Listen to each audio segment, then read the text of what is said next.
welcome to BizzTalk World Talk Show presented by Clickaway Creators. Today we have Mr. Swapnil Deshpande with us. Swapnil is currently working as a CDO for a prestigious company. He is responsible for managing the technology and business transformations. He serves as a cross-functional change agent to build and expand the digital platforms and innovation ecosystem within the organization. He also excels in delivering digital platform products across customer experience, product innovation, cloud infrastructure, data and analytics, and API and events. And now, without further ado, let's dive into more about him. So, hello, Mr. Swapnil. Thank you so much for joining us. Hi, good morning. It's a privilege to be here. Thank you for having me here. Yeah, it's a pleasure to have you here. And now, please brief us about your journey so far. Thank you. Long journey. So let me go back to real early days of my life. So I was born in a very small, let's say tier 2 city. To parents, my mom was a teacher of Sanskrit and my father was a lecturer of biology. So really a family which was, very education oriented, if I may say that way, right? So value of education was very, very high in my childhood.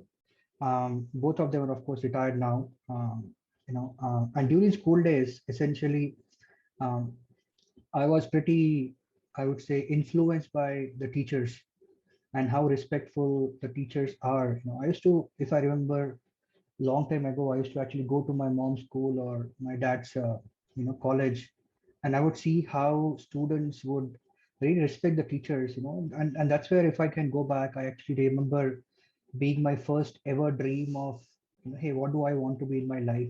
Started from maybe I want to be a teacher. That's where it started. As I started to grow up, of course, my early education was with, the local school in Nanded. I actually took up a hobby of writing articles, writing stories. I was very fascinated with reading. I would be a very, very big avid reader. Like I would, whatever I would get my hands on, I would just read. Be it an advertisement or be it a paper cutting or be it a newspaper or be it a novel or a storybook. I would just read it and I would just get lost into all the fascinating world of how authors would imagine the world from their point of view, right? And that's where probably my advancement of, hey, what I want to be advanced to, from teacher to becoming an author. Like, hey, I want to be an author now, right? And I contributed to the school magazine as an editor. I also got introduced to computers at the age of 13. One of my relatives, bought a computer when I was 13, and I like, all right, this is pretty fascinating. Everything I imagine, like learning and writing stuff, being creative, all of that I could do on computers. I'm like, hey, maybe I really wanted to be a computer scientist after all. That's where my third, let's say, dream started. In between, I also did some, let's say, training on drama and performance.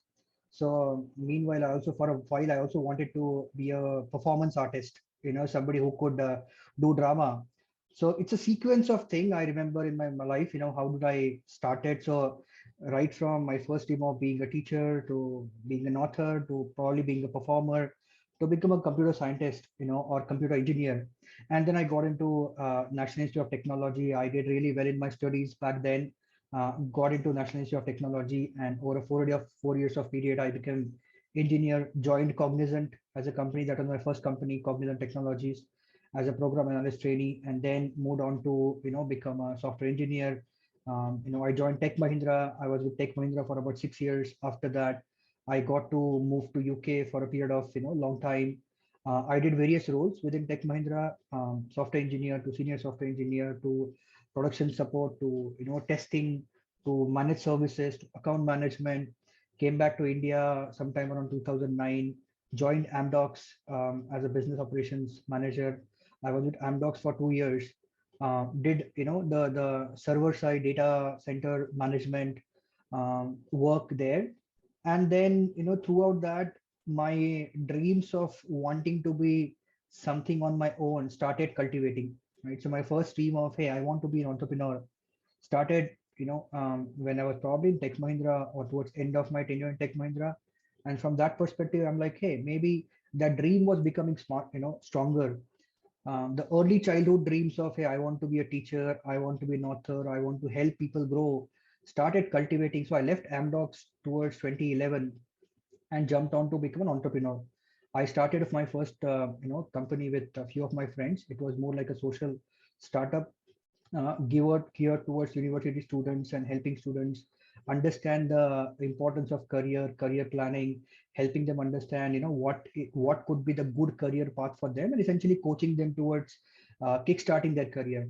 We did reasonably okay, but for some reason we had to close down. And then I started my second company called Solar, which was a product company essentially geared towards building talent development and talent management product. One thing I forgot to tell you is when I was studying engineering, I also studied or started studying behavior psychology, during my engineering. So, I anyway by trade I was a computer engineer and also started physics, behavior psychology. So I started, building a mix of that plus my own experience of leading, managing teams. I built some unique talent management models and built products on top of it, and some of acquired some customers. I hit a point where I realized that, hey, I'm really good at building products, but probably not good at building a company. So I handed over that, my startup to another company who hopefully took it forward. And then I joined Thoughtworks, and ever since 2013, I'm with Thoughtworks. In Thoughtworks, I did roles like, program manager, client ops project manager. Then I became product owner, business partner. Then I became global head of workspaces. Then started moving towards managing digital transformation platform. And today I play the role of chief digital officer. So long journey, a lot of twists and turns. I was lucky in many ways to be able to navigate through so many experiences and options I managed to get through.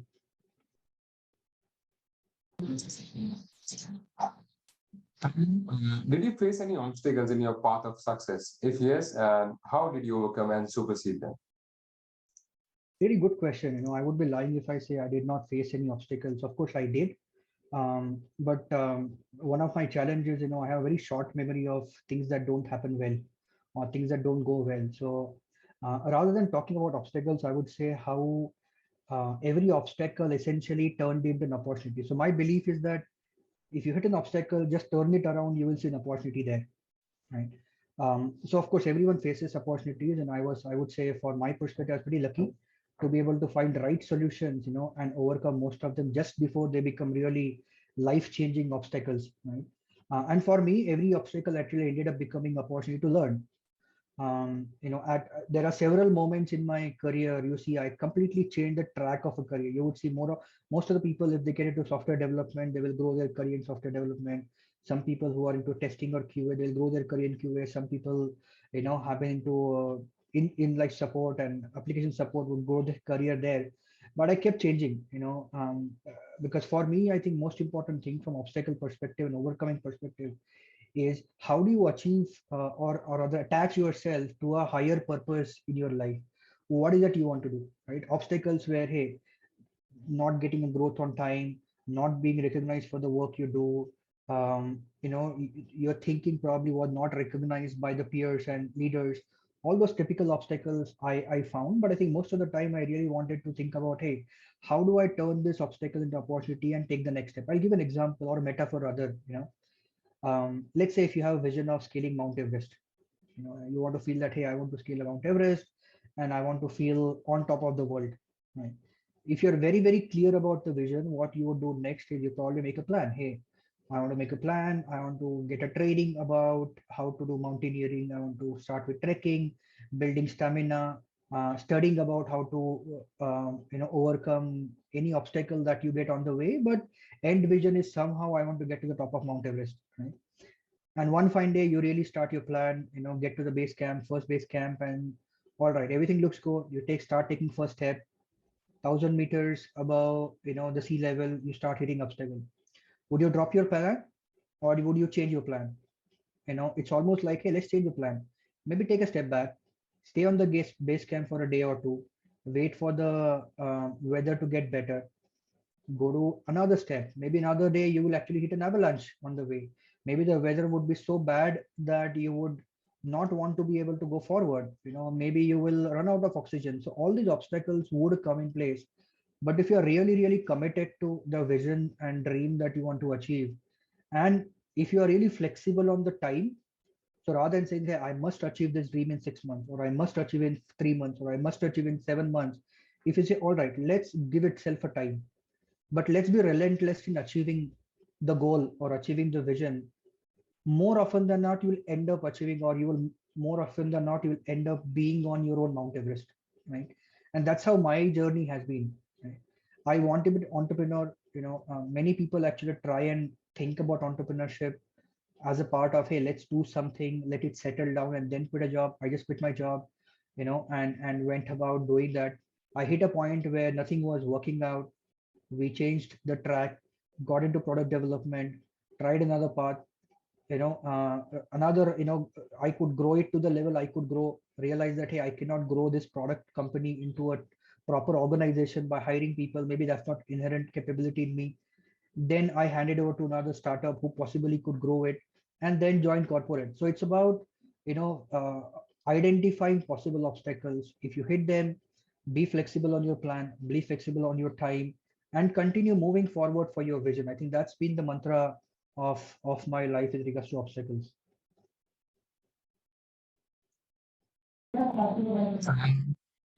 Are your methods of team or people management? Good question. So for me, leadership is all about people, right? And when we talk about people, um, it's about helping them achieve their goals and their dreams. For me, the people could be your customers, the people could be your organization leadership, people could be your peers, people could be your team members, right?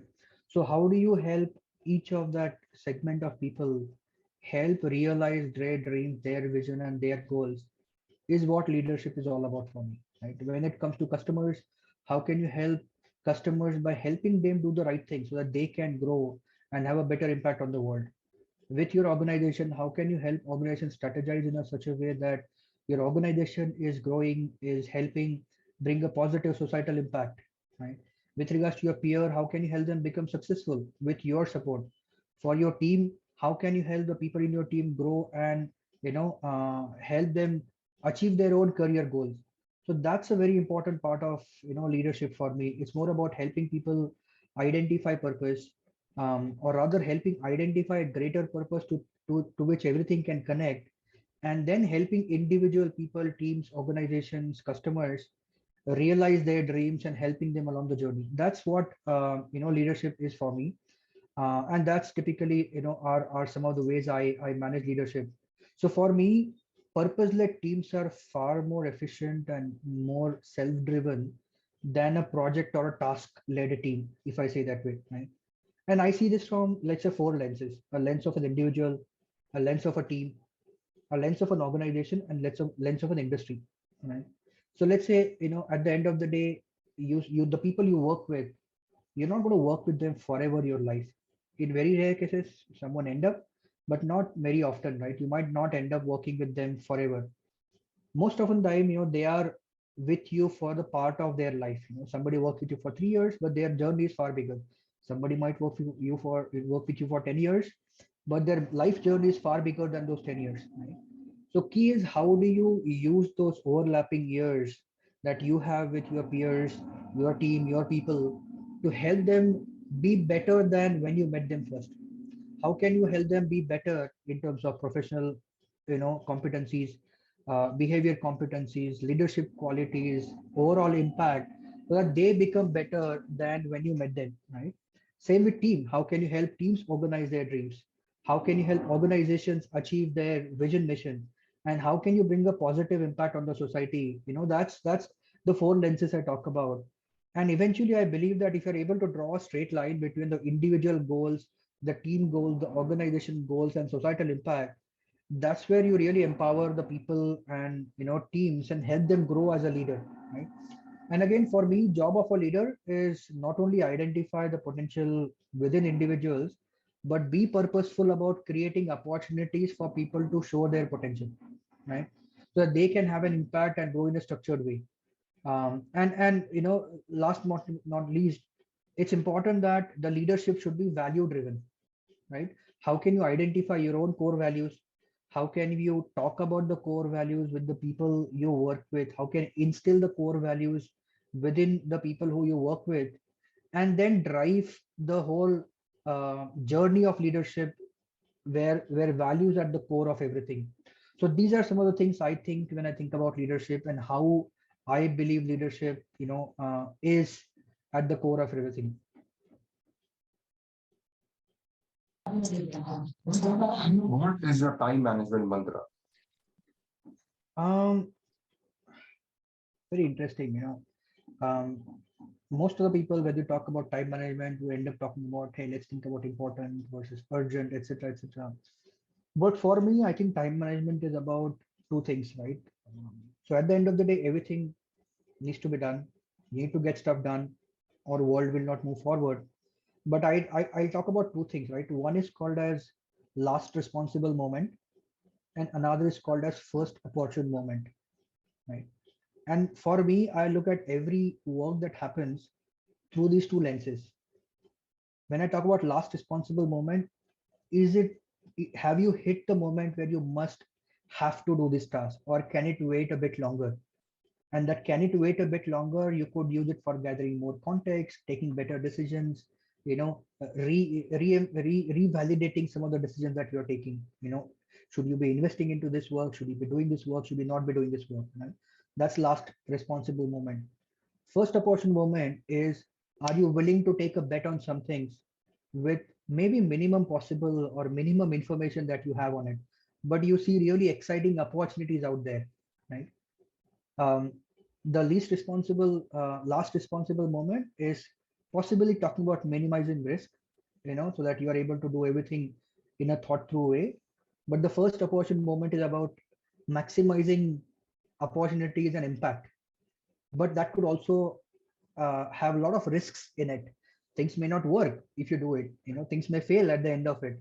So time management is about how do you navigate between two things. For me, everything that you do, everything that you think, everything that you make your teams do, I think stands between the last responsible moment and first opportunity moment.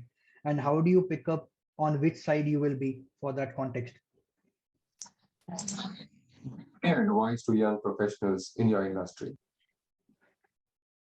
I don't think I'm big enough, honestly, to give a lot of advices to anybody. But I have learned few things that have worked for me, and maybe I just reiterate some of those things that have worked for me. Right. First is, I think it's important to learn, but it's also equally or more important to unlearn what you have. Right. A lot of time, what happens is, as we grow more experience, we carry the baggage of our biases, our learnings, our experience, and our expertise, right? And sometimes that ends up being we not being able to learn new things or unlearn from our experience fast enough. And that could, in the end, become a blocker going forward for your own growth, for your working with the teams, for you having a bigger impact. So I think first advice is to learn and learn to unlearn. That's first advice I have. Second advice is be humble in the pursuit of knowledge. Right. I don't think anybody can ever claim that they have all the knowledge in the world. However, experienced person is, however great the person is, I don't think they will ever claim they have all the knowledge. So it's important to be humble in the pursuit of knowledge and recognize that knowledge is not proportion to the age or experience. You could have somebody who is really less experienced but more knowledgeable. So be humble and learn from that. Or somebody who could be more experienced but less knowledge, and be humble in giving that knowledge to them. Either ways, right? Third thing is essentially be really relentless in the pursuit of goals. So attach yourself to a higher order purpose, attach yourself to a higher order goal, and really be relentless. But while being relentless, be flexible on the timing, be flexible on the path that you take towards goal. But whichever path or time you take, be really thoughtful about the greater good of the society and impact you are bringing on the society. Right? So three clear advices I think I have from my experience. They have worked for me, and hopefully they will work for everyone else as well. Okay, thank you so much for sharing such great insight with us. And we look forward to having a chat with you again in the future on some other trending topics in the international business industry. So for our viewers, if you like this chat with Mr. Swapnil, please like and share this video and subscribe to ClickAway Creators YouTube channel to appreciate what we do, and you have more coming from the industry leaders. So this is Nikhil for BizzTalk World signing off.